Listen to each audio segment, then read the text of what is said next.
One of my biggest LSAT prep breakthroughs that led me to get a top score was recognizing that I didn't need another 500-page LSAT prep phone book. A lot of the prep companies out there tend to overcomplicate the LSAT with all the different question types and categorizations and subcategorizations, but I personally found the secret to getting a top LSAT score was in fact doing less. Because if you just focus on understanding the argument, if you focus on understanding the passage, the questions become a whole lot easier. Today, I'll walk you through the implications of my key insight and how you can apply them to your LSAT prep on your journey to getting a 170 plus LSAT score. For those who don't know me, my name is Steve Schwartz. I've been teaching the LSAT since 2005, and I personally increased my own LSAT score from a 152 to a 175. Now, my big insight was, in fact, to stop thinking about all the LSAT question types and instead focus on actually understanding the method of reasoning in the argument or the main idea in LSAT reading comprehension. Because if you actually take the time to understand what you're reading, surprise, surprise, the questions become a whole lot easier.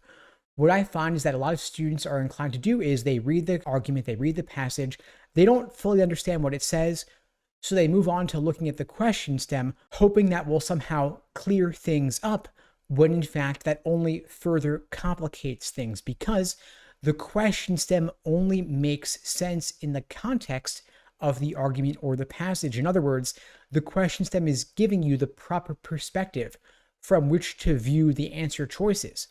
But if you don't know what the passage was saying, you're not going to be able to evaluate the answer choices properly given the question. So first and foremost, understand the argument, understand the passage.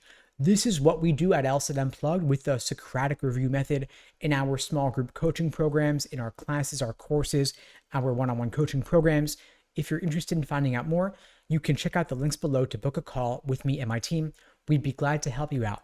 What we do is we help you systematically, line by line, word by word, break down the argument, break down the passage to the point that you can explain it in your own words to a 5-year-old if you had to. In fact, I think that'd be a pretty fun way to administer the LSAT is have students explain things to actual 5-year-olds in a classroom and see, can the 5-year-old get it? If not, you're not explaining it simply enough.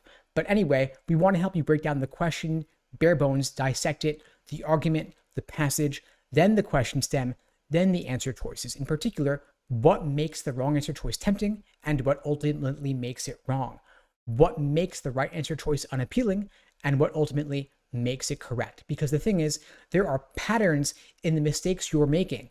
And until you understand the mistakes you're making and why, you may, of course, end up making those same mistakes again. And that's what we want to help you avoid, because it's not enough to explain that question in front of you the way a book would or the way a video would. We want the explanation to be personalized for you because we want you to extract the key insight that you'll be able to apply to a similar question in the future. You're not just looking to understand that question on the previously administered LSAT practice test. We want you to be able to tackle new questions on test day that you have not yet seen before, that may have a different surface level topic, but will still have the same underlying method of reasoning. And we pay a special importance to logical reasoning because logical reasoning is now 2/3 of the test. For those who aren't aware, LSAC removed the logic game section after the June LSAT and replaced it with a second scored logical reasoning section. So the importance of logical reasoning is doubled. You want to devote roughly 2/3 of your LSAT prep time to logical reasoning given this, and any gains you make in your understanding of logical reasoning will be doubled across the two sections. Now, of course, there are roughly 15 different types of logical reasoning questions. We cover all 15 or so of them, but some are more common than others. And so, especially for those of you scoring below 160, you want to focus on the most common types to begin with, like necessary assumption, inference, and flaw. If you're scoring 160 plus, you want to focus on the next level methods of reasoning that are showing up more and more often. Now that LSAC has removed the logic game section, they're incorporating more of these into the logical reasoning section, like questions involving numbers and percentages, absolute versus relative values, and formal logic stimuli. If you'd like my help with those, again, you can check out the links below. We'd be glad to help you out. Now, I've talked a lot about logical reasoning in this video, but what I said here applies to reading comprehension as well.